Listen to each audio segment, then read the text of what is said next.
कृष्ण महाराज की सद्गुरुदेव की सद्गुरुदेव की सद्गुरुदेव की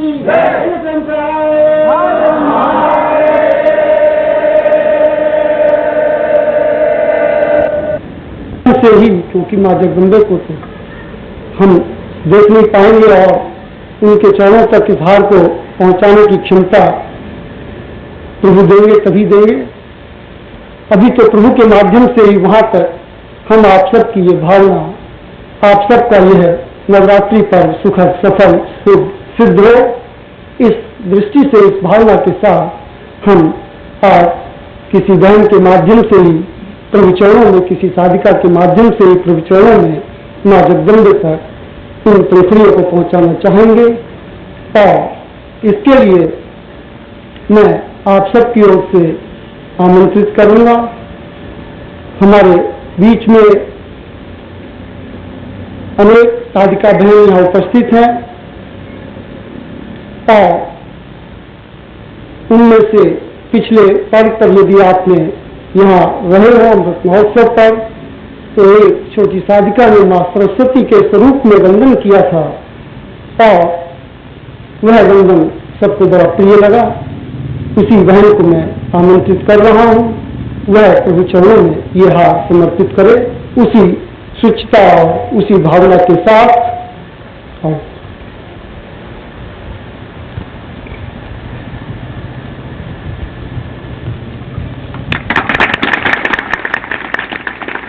बोलिए प्रेम से माँ भगवती जगदम्बे की, माँ भगवती जगदम्बे की, परम प्रभु गुरुदेव की।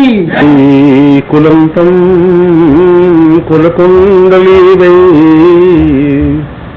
जातो सदाम्ये वरतम वदाम्य आविर्वतां पूर्वमदैव तुल्यं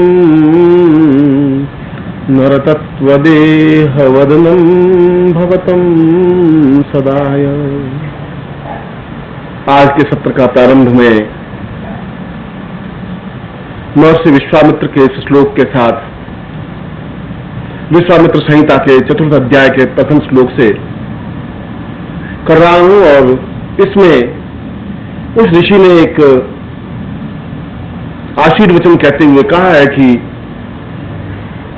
हम अपने जीवन में जीवन को समझें, हम अपने जीवन में अपने मूल उत्स, मूल धारणा, मूल जीवन का सहारे को समझें और समझें कि जीवन की पूर्णता कहाँ है।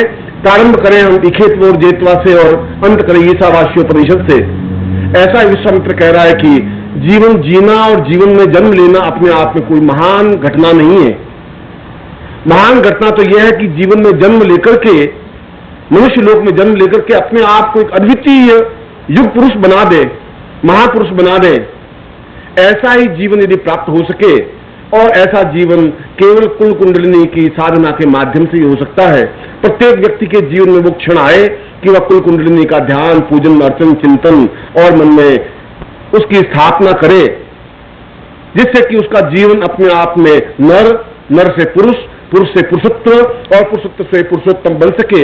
मैं आपको ऐसा ही पुरुषोत्तम बनाने का आशीर्वाद दे रहा हूं कि आप जीवन में शुरू कर सकते।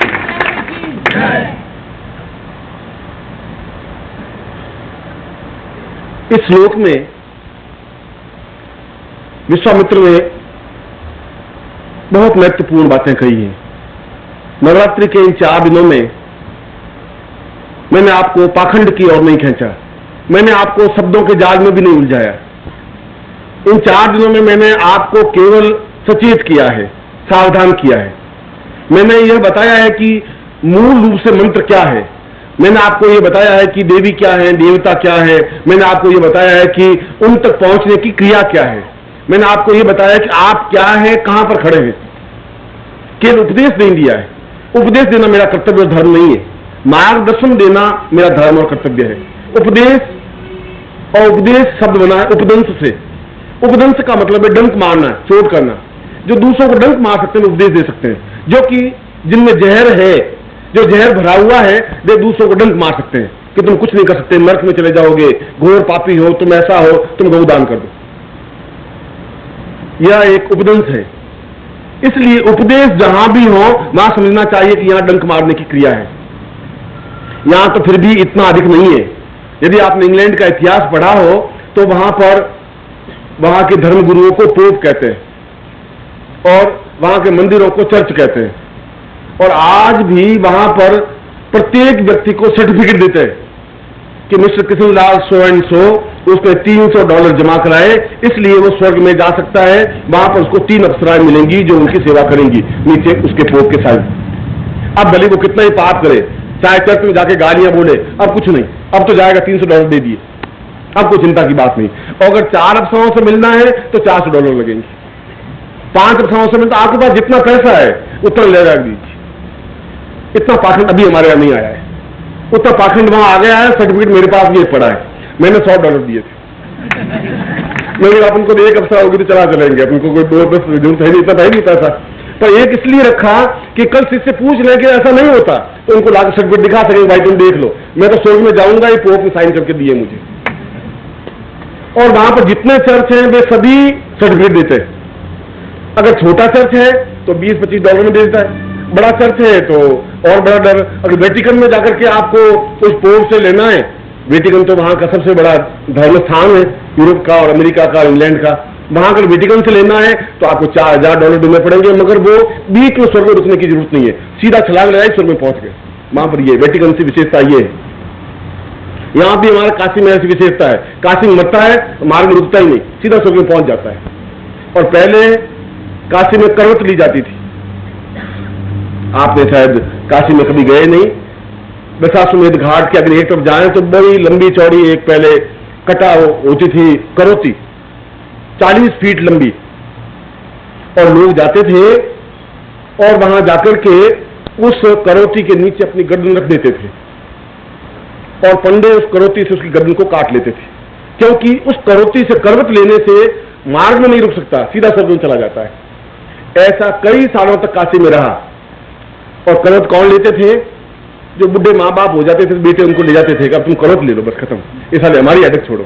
अब ये तो मरे नहीं, पिंड छोड़े नहीं, तो सीधा काशी में जाके करवट लगा लेते थे। तो ये उपदेश तो सभी जगह चला है कि करवट में, काशी में करवट लेने से चल जाएगा, पोप में भी चला है, जैनों में भी चला है, बौद्धों में भी चला है, हिंदुओं में भी चला है।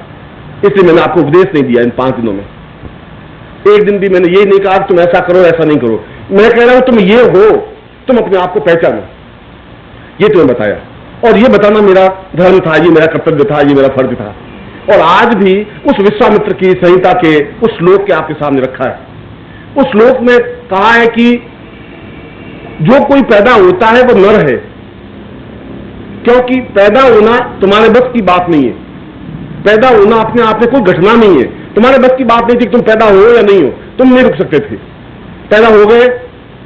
एक प्रकृति का एक संकेत था, एक प्रकृति की लीला थी, एक पुरुष और स्त्री का एक संवेग था और तुम पैदा हो गए। यह बहुत बड़ी जीवन की घटना नहीं है। विश्वामित्र कहना यह तो एक मामूली घटना है, पर नर से पुरुष बनने की क्रिया बहुत कठिन है। इसका मतलब है नर और पुरुष में अंतर है।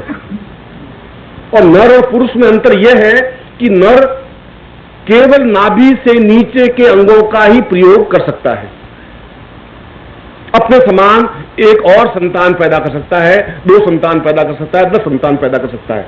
इसलिए नाभि को मध्य में रखा। पूरे मनुष्य शरीर की यात्रा में नाभि एक मध्य स्थल है, और नाभि से नीचे के जहां अंगों का प्रयोग किया जाएगा वहां एक संतति बढ़ेगी, एक ग्रस्त बढ़ेगा, जीवन का एक भौतिक आयाम बढ़ेगा। उसके लिए किसी प्रकार के ट्रेनिंग की, कोई ज्ञान की जरूरत नहीं है। ऐसी क्रिया करने वाला नर कहलाता है। इसलिए नर तो कोई भी हो सकता है, पशु पक्षी भी नर हो सकते हैं, नृत्व तो दे सकते हैं। मगर वो कह रहा है कि मां के गर्भ से जब जन्म लेता है बालक, और मां का गर्भ बहुत अधिक सुरक्षित रहता है, बहुत अधिक सुरक्षित। संसार में इतना आरामदायक जगह उस बालक के लिए कहीं है ही नहीं। चारों तरफ जैसे ड्राइंग रूम में गद्दे तकिया होते हैं, और यहाँ कौनी लगा कर बैठे हैं तो बिल्कुल एक गद्दा है, एक इधर है, एक पीठ के पीछे, एक आगे है, कहीं पर भी उसको हिचकोला नहीं खाना पड़े, बहुत आराम से बैठ सके। और जिस सोफे पर बैठा है वो बहुत लचीला है, मां का गर्भ भी उतना ही लचीला और उतना ही आरामदायक है। बहुत आरामदायक है। मैं जो ही बालक बाहर निकलता है और वो उस आरामदायक जगह से बाहर निकलते ही वो उस कठोर धरती को देखता है तो चिल्लाने लग जाता है, चीखने लग जाता है कि ये क्या है, ऐसा क्यों है? क्योंकि वहां उसको बिल्कुल दूध मिल रहा था, उसको श्वास मिल रही थी, उसको गति मिल रही थी, उसको चिंतन मिल रहा था, और माँ जो कुछ क्रिया कर रही थी, जो कुछ बोल रही थी, वह सब कुछ उसको आयाम मिल रहा था। और जो माएँ अपने बच्चों को, अपने गर्भ को शिक्षा नहीं दे सकती, वो नर पैदा कर सकती है। नर पैदा करने के लिए कोई बहुत बड़ी उपलब्धि की आवश्यकता नहीं है, विश्वामित्र कह रहे हैं। मगर नर के रूप में जन्म तो लिया जा सकता है, वह तुम्हारी मजबूरी है, तुम्हारे हाथ में आयाम नहीं था। मगर नर से पुरुष बनने की क्रिया तुम्हारे हाथ में है। और अगर ऐसा नहीं बने, यहां मैं नर शब्द प्रयोग कर रहा हूं तो पुरुष और स्त्री के लिए समान रूप से, कोई पुरुष का मतलब नहीं है, नर का मतलब कोई पुरुष नहीं है। नर शब्द नारी शब्द तो एक ही है, वह स्त्रीवाचक इसलिए नारी शब्द है। नृत्व स नरः स नारी, जो अपने समान और पैदा कर दे उसको नर कहते हैं या नारी कहते हैं। जहां मैं नर शब्द का प्रयोग कर रहा हूं वह पुरुष के लिए भी कर रहा हूं, स्त्री के लिए भी कर रहा हूं। तो कह रहा है कि नर शब्द के, नर के रूप में जन्म लेने की अपेक्षा यह जरूरी है कि हम अपने जीवन में पुरुष बनने की क्रिया करें। नहीं कर सकते लोग, पूरी जिंदगी बीत जाती है, पूरी जिंदगी बीत जाने के बावजूद भी पुरुष बनने की और क्रिया हो ही नहीं सकती, क्योंकि उसको मालूम ही नहीं है। उसको ये मालूम नहीं नर में और पुरुष में कुछ अंतर है। अगर उनको कहें आप कौन है, मैं पुरुष हूं या मैं नर हूं, मगर विश्वामित्र कह रहे हैं दोनों में बहुत बड़ा अंतर है। इसलिए हमारे पुराणों में एक बहुत बड़ी महत्वपूर्ण घटना स्पष्ट की गई। भगवान विष्णु सो रहे हैं, विष्णु जो पालन करने वाले हैं, और जो लक्ष्मी उनके पांव दबा रही है, और उनकी नाभि से एक कमल निकला बाहर, एक कमलनाल निकली, और कमलनाल के ऊपर कमल विकसित हुआ, और उस कमल में एक ब्रह्मा उत्पन्न हुए। उस विष्णु के शरीर के और अंगों में से ब्रह्मा नहीं निकले। इसका मतलब है कि नाभि के माध्यम से हम एक ब्रह्म की सृष्टि कर सकते हैं, ब्रह्म तक पहुंच सकते हैं। यह प्रतीक है, यह एक चिंतन है। विष्णु की नाभि से निकला या नहीं निकला वह तो पौराणिक घटना है या ऐतिहासिक घटना है, मैं उस घटना के बारे में नहीं जा रहा हूं। मगर वो संकेत इस बात का है कि अगर हम नाभि को समझ लें, अगर नाभि में से कुछ उत्पत्ति स्थल पैदा कर दें, तो हम ब्रह्म तक पहुंच सकते हैं, जो कि उस पूरे वेद का प्रारंभ जहां कहते हैं इखेत वोर्जेत्वाम वाय वसदेव वा सविता प्रार्पयतु श्रेष्ठतमा एकम मन आपियाम। जीवन कुछ नहीं है, जीवन एक मृत्यु की ओर बढ़ने वाली क्रिया है, जहां प्रतिक्षण हम मृत्यु की ओर अग्रसर है। उस श्लोक का, उस मंत्र का अर्थ यह है, कुछ विशेष घटना नहीं है। आप चाहें या नहीं चाहें, आप मृत्यु की ओर बढ़ रहे हैं। आप अगर रुकना भी चाहें बीच में रुक नहीं सकते, आप विश्राम लेना चाहें तो विश्राम नहीं ले सकते। मगर उसी 2000 मंत्रों के बाद उस यजुर्वेद संहिता के प्रारंभ में जाई खेत वोर्जित्वा मंत्र है, पहला मंत्र है। तो अंतिम मंत्र है पूर्णमदः पूर्णमिदं पूर्णात् पूर्णमुदच्यते पूर्णस्य पूर्णमादाय पूर्णमेवावशिष्यते, और वही ईशावास्योपनिषद है। उस संहिता का 40वां अध्याय पूर्ण ईशावास्योपनिषद है। ईशावास्योपनिषद का मतलब है कि हम उस नर से पुरुष बने, और पुरुष बनकर के पूर्ण बने, पूर्ण बनकर के ब्रह्म बने। ये बनने की क्रिया, ये पुरुष बनने की क्रिया कैसे, किस प्रकार से संभव है? तब उसने स्पष्ट रूप से कहा है, इसे त्वाम साह सविता सपूर्वा स्वद्वास उपनो सयजाहा।